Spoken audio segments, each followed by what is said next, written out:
Welcome to the Mindset on Resilience podcast, where we're building more confident, resilient, and mentally strong communities. I am your host, Daniel Truelove, and I'm excited for the guest that we have for you all today. This man is a man that I'm honored to be connected to, someone that I view as a father figure for myself who has provided wisdom, counsel, guidance for me in my journey. Overall wise guy and somebody that's well respected by everybody that he's connected to. He is a father, he's a husband, author, he's an artist, and he is the former superintendent of Gadsden City Schools. Overall, amazing man, and I can't wait for the conversation that we are about to have today. None other than Mr. Tony Reddick. How you doing today, sir? Doing great. I almost expected the applause track there just a second, the way you. I should have added that in. I actually think we can do that, so I have to work on that. We'll make sure we add that in there. Yeah, I'm doing great. I'm doing great. That's good.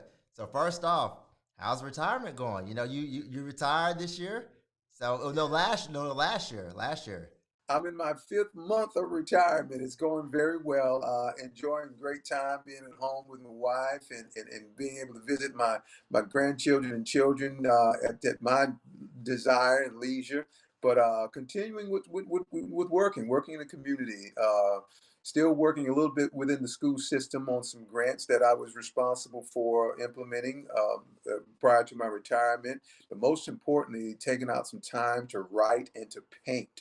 I'm painting portraits right now on a little portrait swing right now, and still, finishing some books and starting some books. Actually, I mean, I once heard someone say that if you write one book, you can write many, and so that holds true because it seems that every day something new pops up in my mind, and I try to figure out, okay, how do I, formulate this, and which direction do I go, and so on.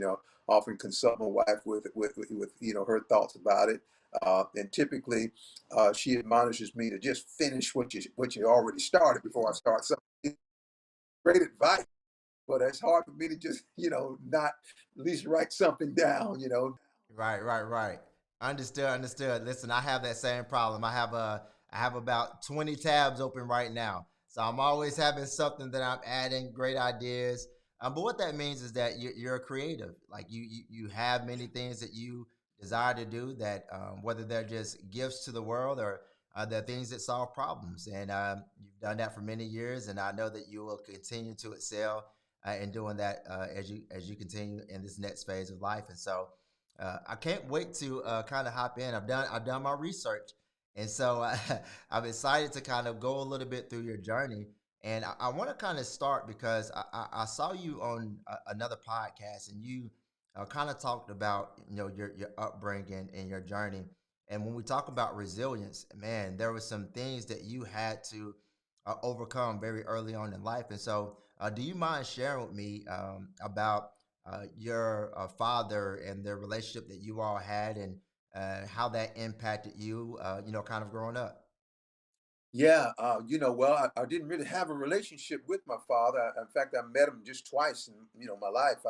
Once when I was 17 years old, and then again at 18 years old. But throughout that journey to that point in life, I recognized that there was a father somewhere, and didn't communicate much with him. I think my mom did communicate with him some, and she'd often tell me how he's asked about the children. That was their relationship, and results of their relationship basically, and I hate to use the word deprived, of course, but certainly, for lack of a better word, deprived me of a relationship with him because they separated and went their separate ways, and they were really too far apart geographically for me to even consider an opportunity to spend time with him.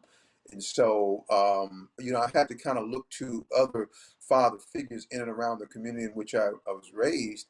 And there were only three really, fathers who lived with their biological children that I recognized.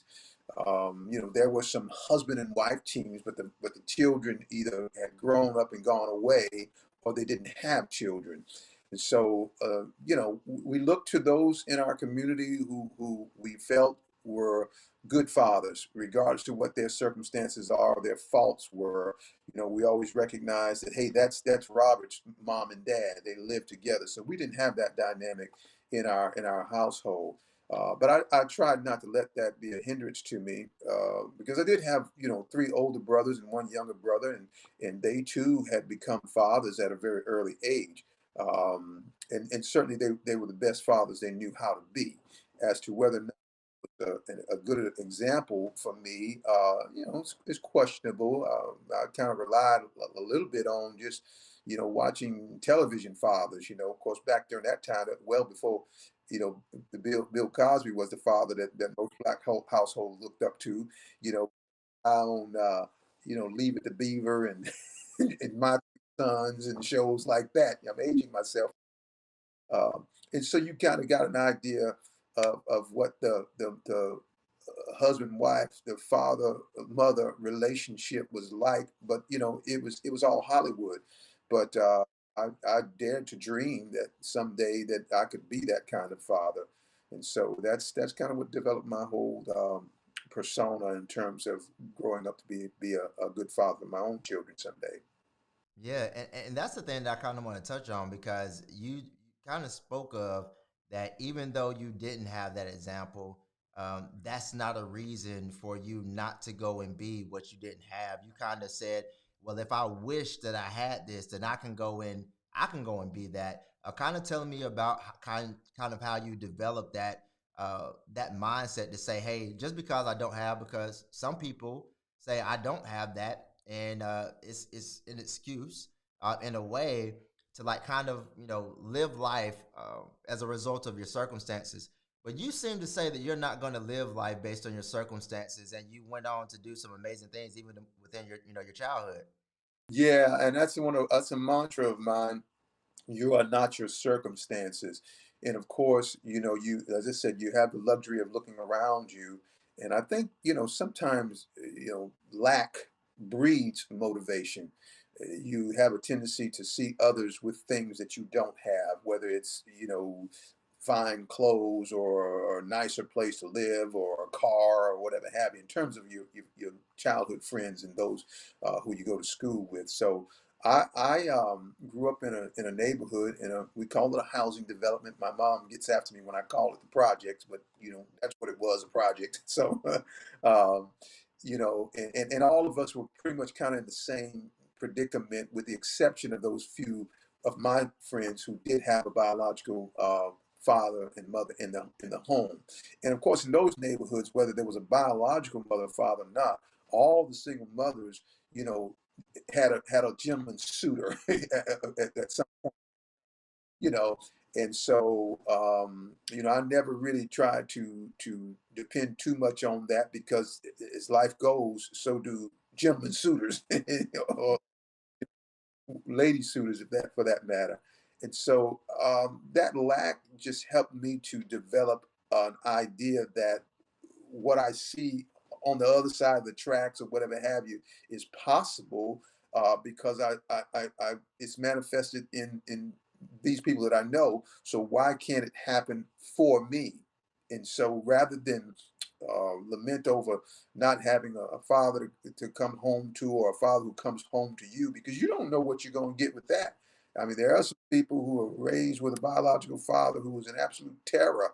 I had the pleasure of watching the Tyler Perry documentary not too long ago, and it sounds as if he had a horrible childhood in terms of his relationship with his father. So you have situations like that occur, but we're very blessed with a loving mom and caring brothers and sisters, with whatever limitations they may have had. But it allowed me to aspire to do more and to be more. And I realized that the one way to accomplish that was through education. And I, unfortunately, am a first generation high school graduate and first generation college attendee. But I found my solace in going to school and learning not just subject matter, but about the people with whom I attended school every day. Despite the difficulty of getting there, for the most part, after seventh grade, but I learned from that, and think my imagination was pretty wild. And hey, I don't know if I've accomplished all that I'm capable of just yet, but I hope not. But that was kind of the onus of my developing into who I am now. Even at an early age, that kind of allowed you to have some opportunities because since you did have that motivation, and I love the terminology that you use, lack breeds motivation, and so that lack for you bred this motivation for you to go and excel. And you talk about you went to a preparatory school, or is that what you were talking about with the travel, a long travel? Oh, absolutely, absolutely. We were very fortunate. I say we because it was myself and two other of my local then public school classmates, and they lived. One of the gentlemen lived just a couple of doors from me, three to be exact doors from me in the home housing community, and the other lived no more than 2 miles away. But we all went to the same middle school, if you will, elementary middle school.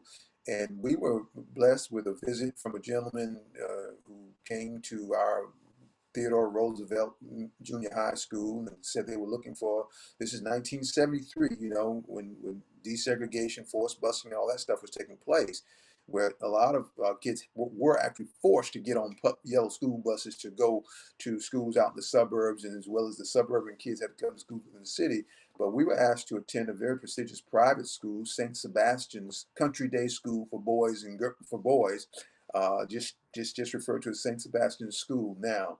And we were the top three performing students in seventh grade at that time. And I remember it was John Moran, I believe was his name. I know it was Mr. Moran. Came and spoke with us at the school, and then he went home to talk with my mom, of course, the other two boys' mom as well. And when I got home that evening, that afternoon after school, my mom said that a man came by the house and he talked to me about you going to a private school.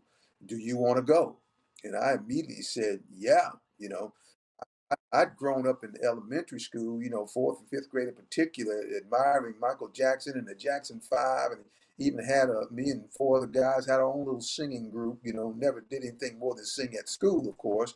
One of them, Chris Graham's father, actually had an album out at the time, and so we thought we were going to be the next Jackson Five.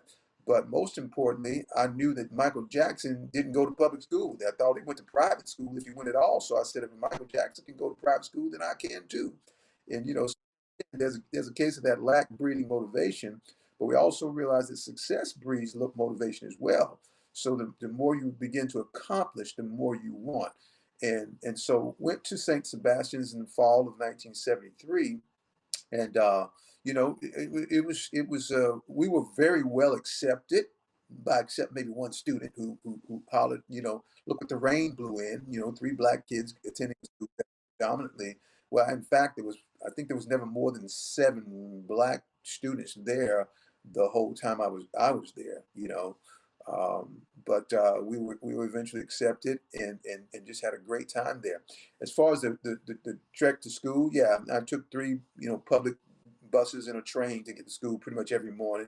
And that may all be altered somewhere or another depending on the time of morning, the weather, and whatever. Because we walked with part of the way home most of the time, but certainly getting to school, wanting to get there on time, you just took whichever buses were showed up first. Whether it was a train or basically four stops.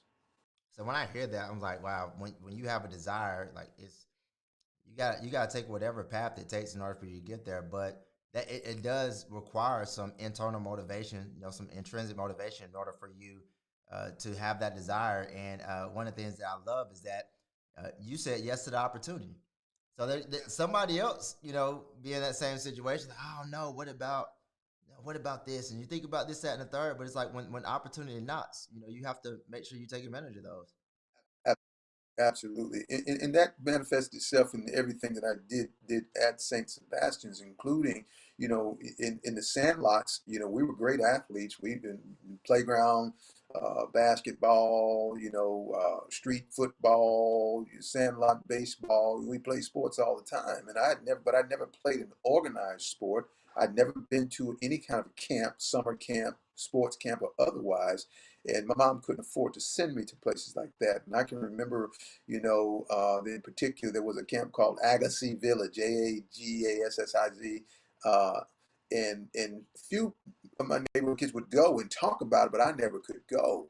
And so when I got to St. Sebastian's and realized that there was so many, pretty much everybody looked different from me, and these were kids who were, getting a ride to school, or the older kids who, 16 and over, they were driving to school, and I started playing organized sports for the first time, and excelled at that, and again, had a great deal of assistance from one of the former coaches and or athletic equipment directors, that helped in that motivation. Someone who saw enough in me to say there's potential here. And again, I don't know if he saw my talent or he saw my need, but whatever it was, he addressed it, and I responded by accepting, the support, and then paying it off with hard work, both in the classroom and in the on the playing fields.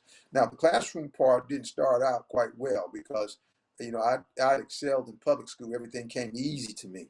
And so when I got to this particular school, first of all, I had to study Latin. I had a class of Latin and civics and courses that we didn't have at the public school. And so I failed that Latin class, my first year there, and that cut short my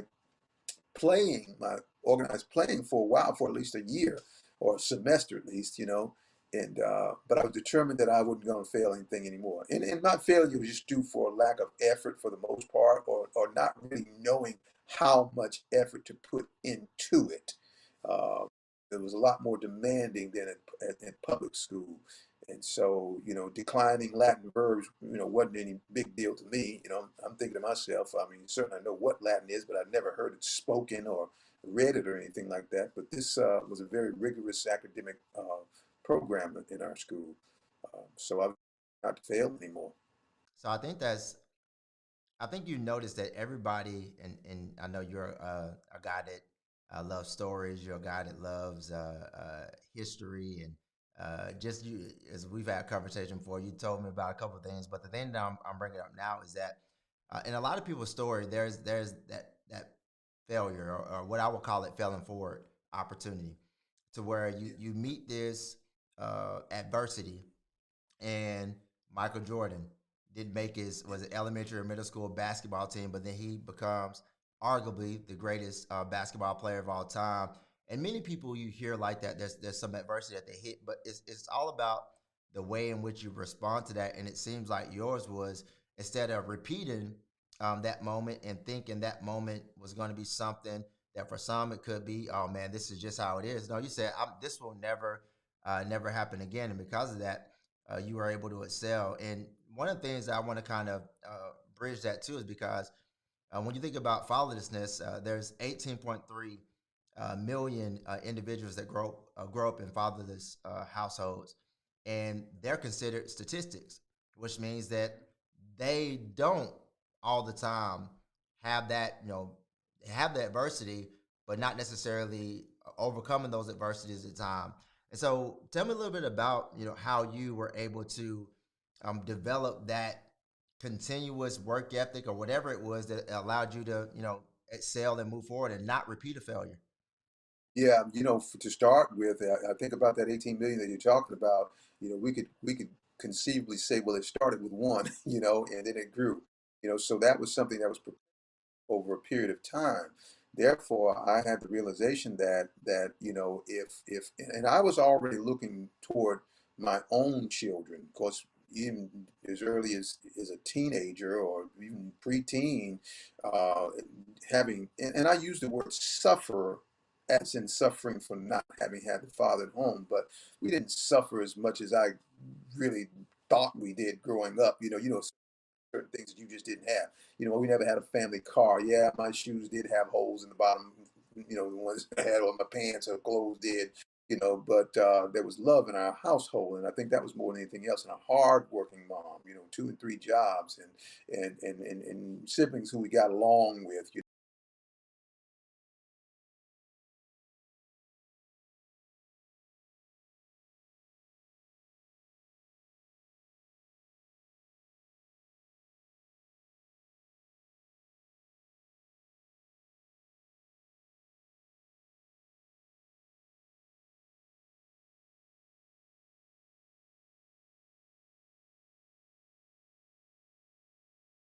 families that I knew, even locally, as I said, there were certain things that others had that we didn't have. Again, being raised with eight brothers and sisters, I don't recall which other families in my neighborhood had that many, members.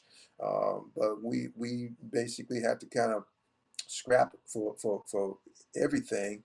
But what was free was education. Again, it was education. And now, again, I'm a first generation high school graduate, so therefore my four older siblings, three brothers and sister, at some point gave up on education. Some quite intentionally and some circumstantially. My sister was married at about 15 or 16 years old, if I'm not mistaken. My brothers, went to the military or dropped out of school to go to work or just dropped out because they just didn't like school anymore. And I started to kind of see that, although they never really shared with me what their goals and objectives in life were, and some of them you could see just by their actions. And I didn't think it was really that good a thing. Clearly, I had a brother who dabbled in some things that would, you guess you would say they were illegal, and found myself being pulled in that direction. I don't think for harm, just because you're my little brother kind of thing. And so I thought, no, I don't want to do that. And so when that opportunity presented itself every morning to get up and go into a different environment, school, I really tried to take advantage of it. By the time the St. Sebastian's opportunity came about, I just saw a whole nother world. There were people that didn't look like me, but as early as ninth grade, which was my second year at St. Sebastian's, a young man by the name of Ted Degnan invited me to his home for the weekend, and it was just quite a pleasant experience. It was a television type experience, and I couldn't help but think that just because I don't have that going for me in my life doesn't mean I shouldn't want it for my own children. And so therefore I could be a part of breaking that cycle of fatherlessness, at least in my home, and maybe motivate some other people to try to do the same thing, at least to aspire to do the same thing, friends and other relatives. So yeah, it's just realizing that this is a vast world. I don't know if there was 300 million people in the United States at the time, like there is now, but there's a lot of opportunity for anybody who thrives or who desires it. And I just had the nerve to think that I could. Well, and one of the things I love about that is that your experience kind of shaped you because you go on to education. Obviously, created some opportunities for you, and then you become an educator, and you kind of seems like you've had a intentionality about you that says that I'm gonna go be that father figure for all the young males that I have the opportunity, or young females. I'm not sure all, but that I have an opportunity to play that role for me. So I didn't have this, but I'm going to make sure that somebody else does have that which I desired in my life. And you shared a story that I would love for you to touch on a little bit. You had a program, and Dirk and Jerome.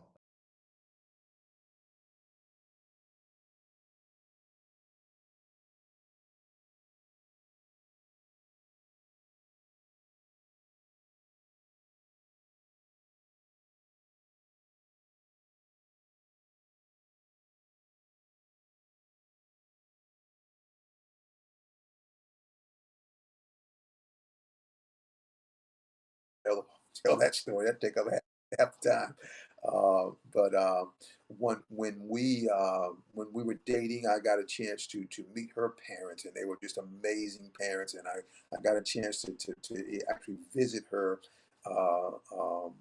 at her home during our college experience, and that was it. It's like, wow, yeah, this is exactly what I'm looking for. Mom and dad, they both were educators, to start with. And fast forward, by the time we married in '84, and I became a permanent fixture in the household, I just observed her dad as an educator, as an activist, as an independent man, and he helped me to to determine certain things that I wanted to do, or certain ways I wanted to act. He used to say of my mother-in-law, my wife's mother, uh, I don't know if she loves me, but she acts like she does. I thought that that's pretty cool there. Hey, I like that.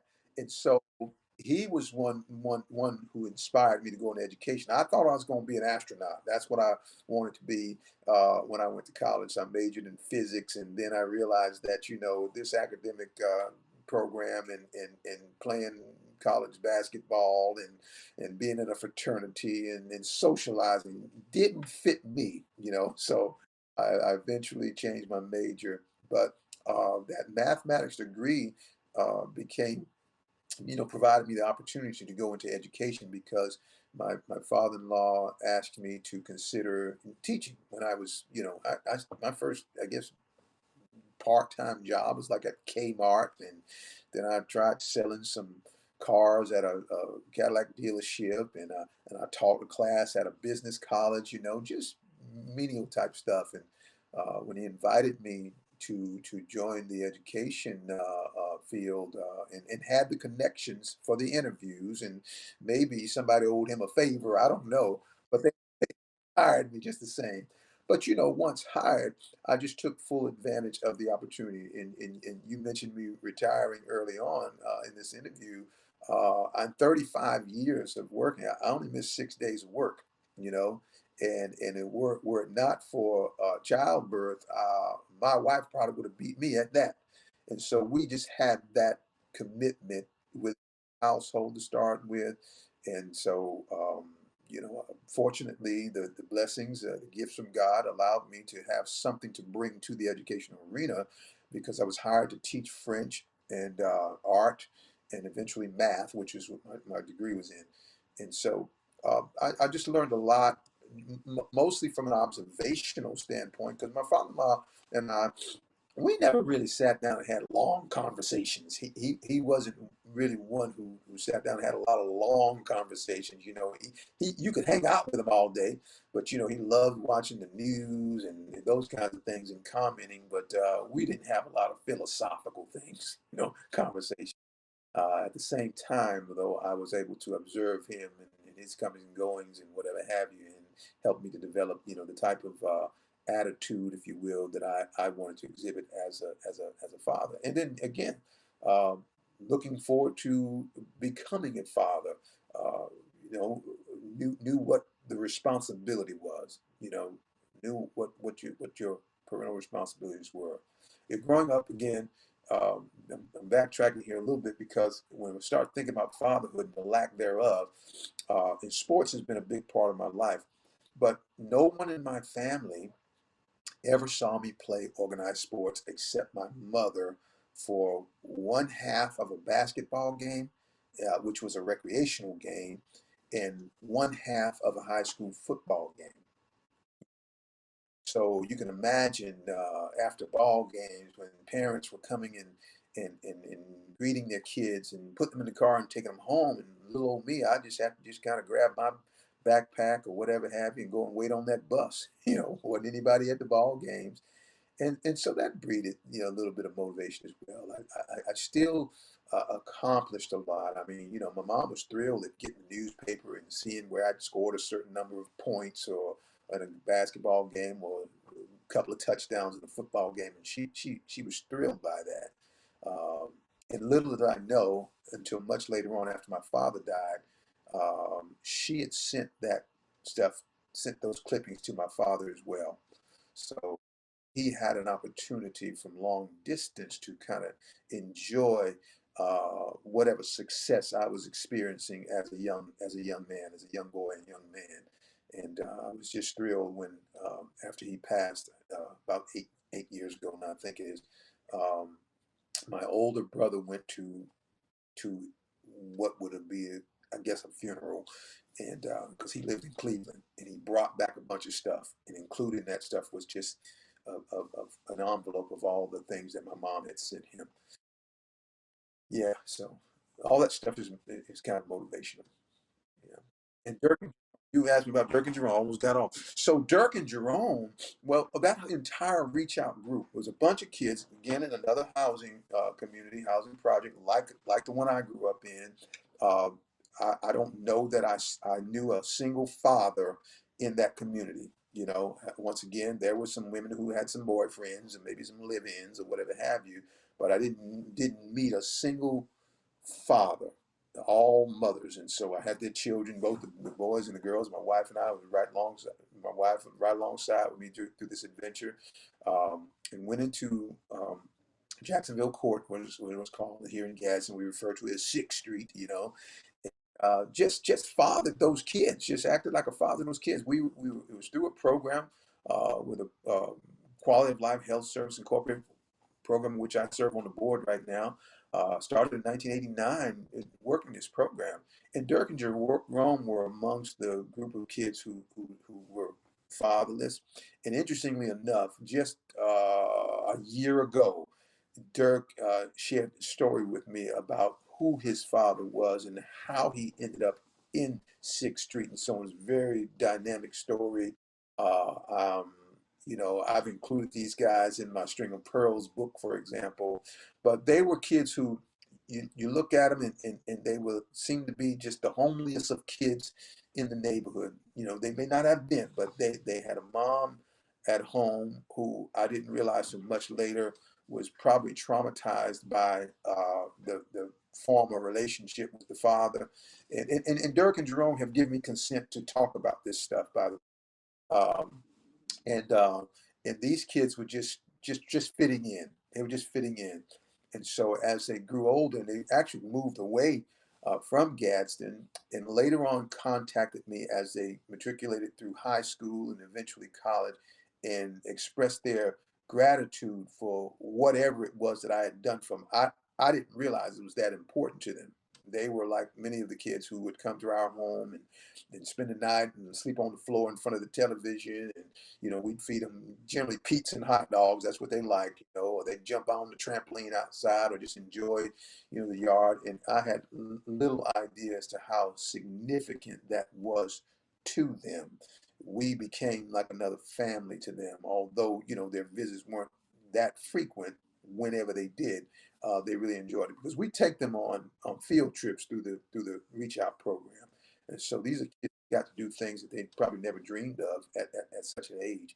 And I still see a lot of them today, and that's all they talk about is reach out. But Dirk and Jerome went on to do some great things. As a matter of fact, as we speak, Jerome is a former Black Engineer of the Year. I thought he'd won that award twice, but he confirmed for me he's only won it once. But he's a senior electrical engineer with the Raytheon Corporation. Dirk is an entrepreneur, uh, movie director, home builder, and right now he's doing a contract overseas for a substantial amount of money. But we are in touch. You know, we just they'll send me messages. You know, updating me on what's going on in their lives, or sometimes I just send a hey guys, just checking in on y'all. How are you doing? And they're always able to hear from us. Yeah. One of the things that I love about kind of your journey, and obviously you went on, not only were you a math teacher, French, you became an administrator, became a principal, but then also served as superintendent as well. And I think it's interesting and it's quite amazing that I remember I came down to see you, and we were sitting there having a meeting,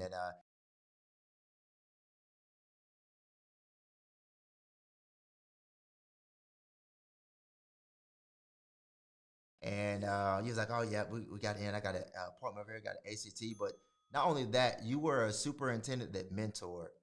Uh, Not many, probably superintendents out there show up at 3:30, 4 o'clock after already, having a very busy day, spending time mentoring.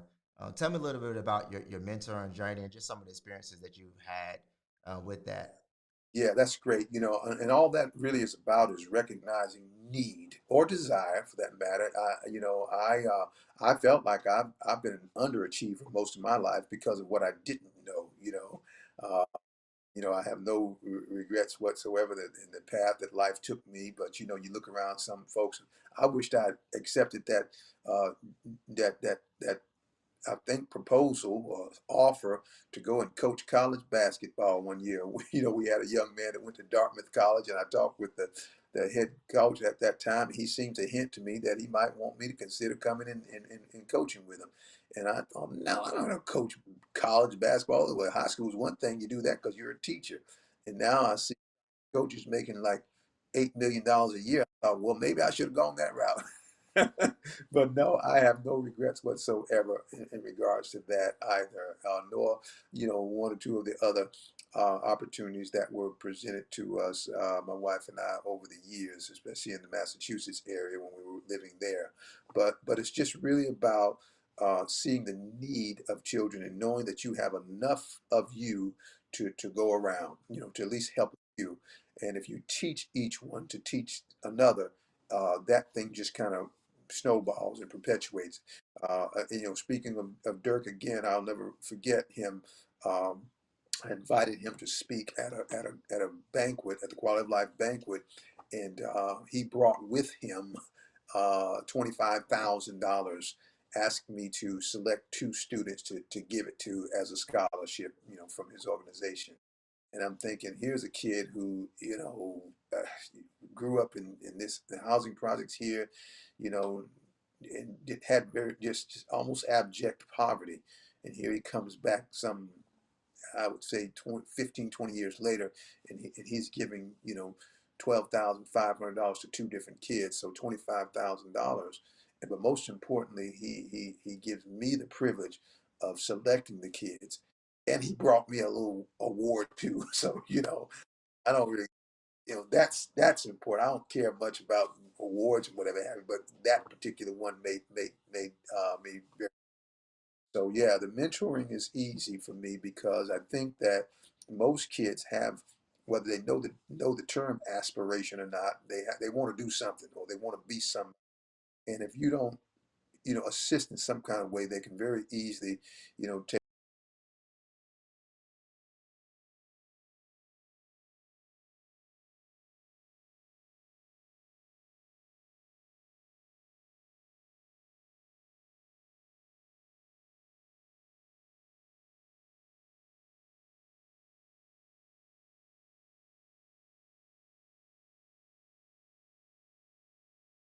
Fortunately see through Dirk and Jerome and so many others that have now decided to pay it forward.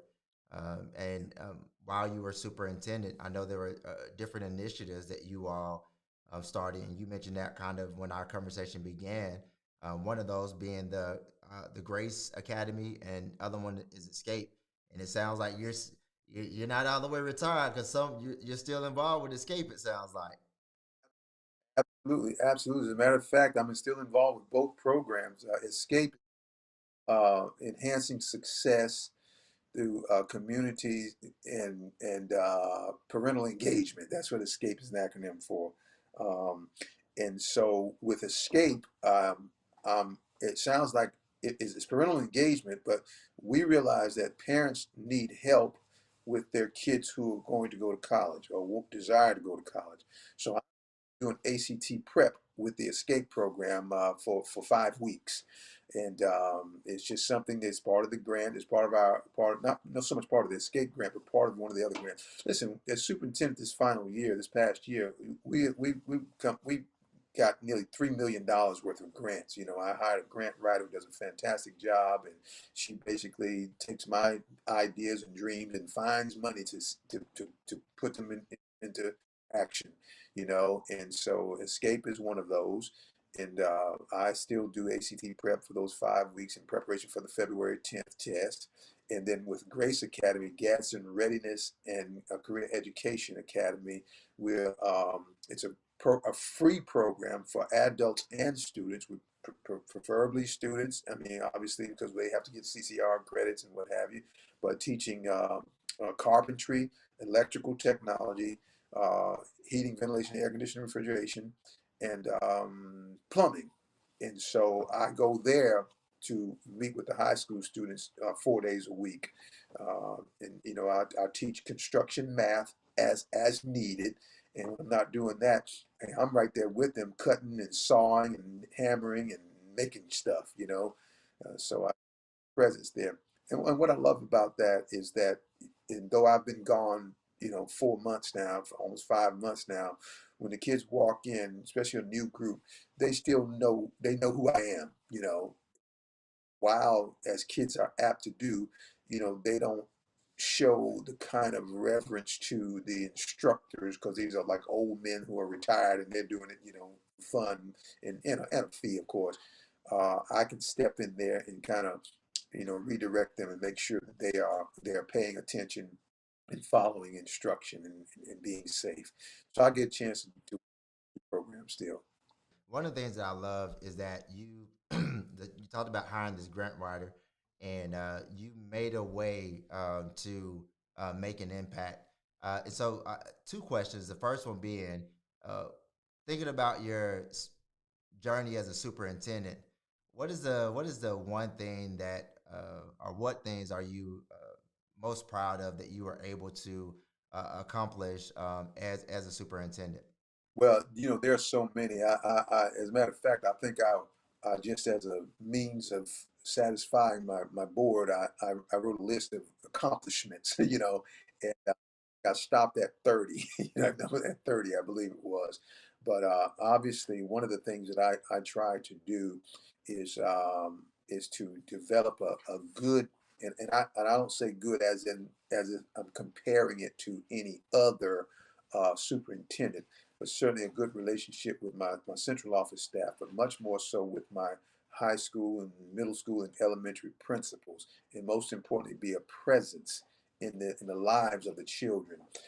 If anyone goes to my I guess it would be my X page, or I think it's going to be my Twitter page, you'll see pictures of me involved with kids. I mean, everything from climbing 100 feet on a fire truck ladder in the sky because we've got a fireman's academy, and I'm trying to be the example for the kids who are afraid of heights, or dressing up like Spider-Man or the Black Panther on Halloween, and going to the elementary schools and interacting with the kids, and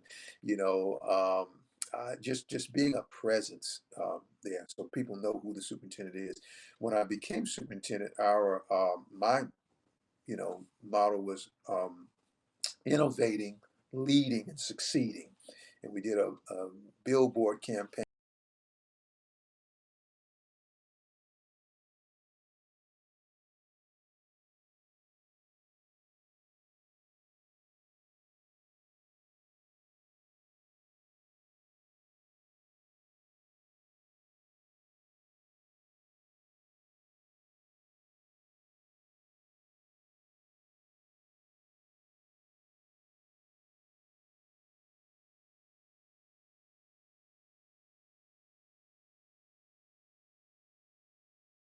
of uh, of my prior to my retire. I mean, start of the school year, and 2 days before I retired, I was in a classroom at the high school teaching a math class. In a business. It was a business class, but they were having trouble multiplying like decimals and whatever for accounting. And I went in and taught that class 2 days before retirement. So I was a superintendent, active superintendent. Um, and like I said, the most important part is just being at work every day, being so yeah, it was a yeah, but yeah, 35 days, missed 6 days, but 2 years, yeah, 5 years, but we brought lots of programs to school. I guess that was the nature of your question, accomplishments. But I think what I shared with you most important accomplishment is my presence. But the grant programs, we put, um, you know, yes, there's an abundance. There's an abundance of this. One of Yeah. the things I wanted to say is that maybe this is somebody that is a form an aspiring superintendent. What is maybe one of the biggest challenges? Probably the last question I asked before we land the plane. What was one of the biggest challenges that you experienced as a superintendent? If you don't mind sharing. Well, clearly, no one had to go through what we did during the COVID years. You know, it hadn't happened in 108 years, I think, at the time. So navigating that was quite a challenge. But the challenge wasn't so much the navigation of it, but dealing with indifference of opinion when it comes to those kinds of things. You know, I prided myself on being available, and there are times when you nobody ever likes everybody. Let's say it that way, not everybody likes decisions that you have to make. I made it a point of saying that every decision that I made as a superintendent was for the betterment or benefit of the students, okay? Because that's what public education is about, educating children, socially, emotionally, spiritually as well. And so we realize that we live in a society where not every child who comes to school comes from an educated household. And I don't mean that in a derogatory way. I just means that didn't mean that some people just made some decisions, and the result was, maybe you're in a household where there is no father. Maybe you're in a household where there's no mother because grandmama is doing the raising, and you have those kinds of things happening, and I just felt like providing for your students was of most important was most important.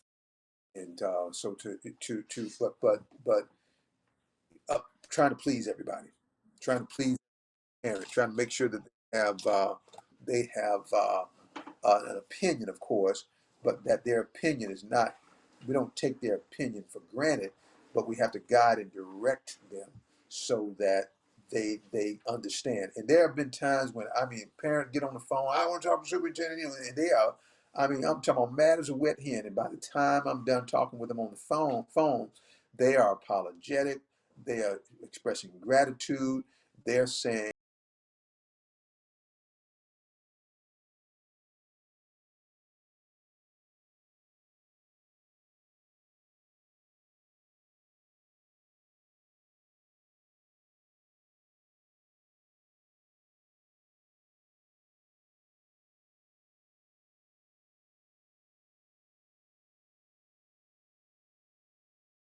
particular school, but even prior to that, our baseball and softball and tennis teams had to travel 3 miles across town to go to practice because they practiced on public fields.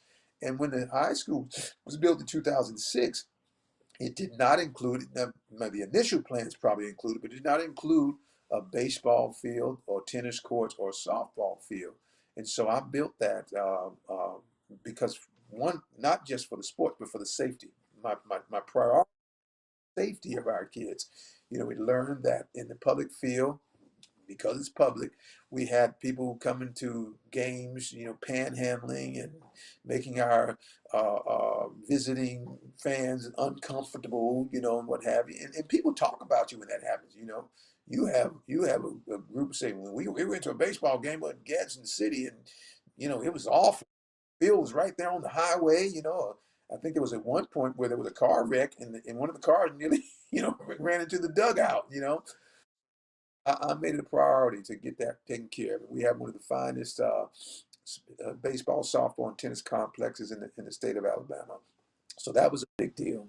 Well, that's awesome. One of the things that I'm grateful for, and I just want to applaud you for being a man that a man of the people, as they would say, being a man that cares about this next generation and made sure that while you had the opportunity and still have the opportunity, you're doing everything that you can to move the needle forward, to make sure that I won't say that we have excuses, but there's no excuse. You had the opportunity, and I made sure that we did things that created those for you. And so we do this thing at the end of our podcast. It is called Better Days Ahead, and what it is it's encouragement for anybody out there, whether you're an educator, administrator, or just anybody. Maybe you experienced some challenges. Maybe you're going through some adversity. Do you have a mantra or any type of wisdom or advice that you would like to give to somebody that that there are better days ahead? Yeah, yeah, actually, yeah. The first thing that I've already said is that, you are not your circumstances. Circumstances arise, but you have to rise. Circumstances arise, but you have to rise above them. And there's an opportunity for that. And I noticed that as I read some of you're writing here, you talk about purpose and without uh, planning, there's no purpose. And so in life, you have to have an idea about what it is you want to accomplish. There are copious resources to do so. And I remember when I started as superintendent, and my teachers were wanting to, do all this professional development stuff, for example, and I realized it was costing us a tremendous amount of money, some $360,000 a year for our staff to do professional development, like going, conferences and whatever. And I said, well, wait a second. Well, what are y'all bringing back? What do you bring back from those conferences? You can't just go and hang out at the beach and have these nice meals and stay in these four-star hotels, and you come back and nobody hears anything about it. So I told them I need your plan. And so again, planning for purpose. So planning, first of all, and I use it as an acronym. I'm big on these acronyms. Purpose, plan. A plan has to be purposeful. It has to be led. It has to be achievable, and it has to be networked. Because me sitting at home and writing books and painting pictures, and then when I'm done with them, I just kind of toss them aside in a closet, for example, doesn't satisfy anybody with me, if I'm satisfied with it. So, you're not your circumstances. You can rise above whatever those circumstances are, especially as it relates to the desire to be a good father or a good mother or a good teacher or what have you. And so I just think that that's a big, big deal. This world is so vast and has so many opportunities. You kind of get to choose and pick what you want to do. And sometimes you're led in a particular direction that, although you have been successful at it, you decide you want to do something that you want to do. Because a lot of times we do things based on what somebody has advised us to do, or we're following in someone else's footsteps, which is still fantastic. But all of us within us has something that we desire, for which we may not have a blueprint for just yet. And so it's kind of like what you're doing on this platform here. You and I met through a mutual friend. Mr. Terry Roller told me about you one time, said, I got to hook you up with this guy, and I said, well, yeah, absolutely. Because he knew the kind of person that I was, and that I would be very receptive of meeting a young man like yourself. And we've hit it off, and I think that that's significant, that you continue to grow in your walk as well, because hey, you did research on me, and I did a little research on you. Yes, sir. Well, I appreciate you. I appreciate the presence that you've been in my life, and I appreciate all the things that you've done. And so I wanted to end this by just congratulating you on a job well done. I think the two best words that you can ever hear within your life is well done. And so for Yeah. me to you, I just want to say, Mr. Reddick, well done. Well done, sir. For anybody out there, I want to leave you with what he just told us, that there are better days ahead. Uh, plan, rise above. You're not your circumstances. Put a plan in place and get to exactly where you're supposed to be. Thank you all so much for your time. Thank you, Mr. Reddick, and you all have an amazing day.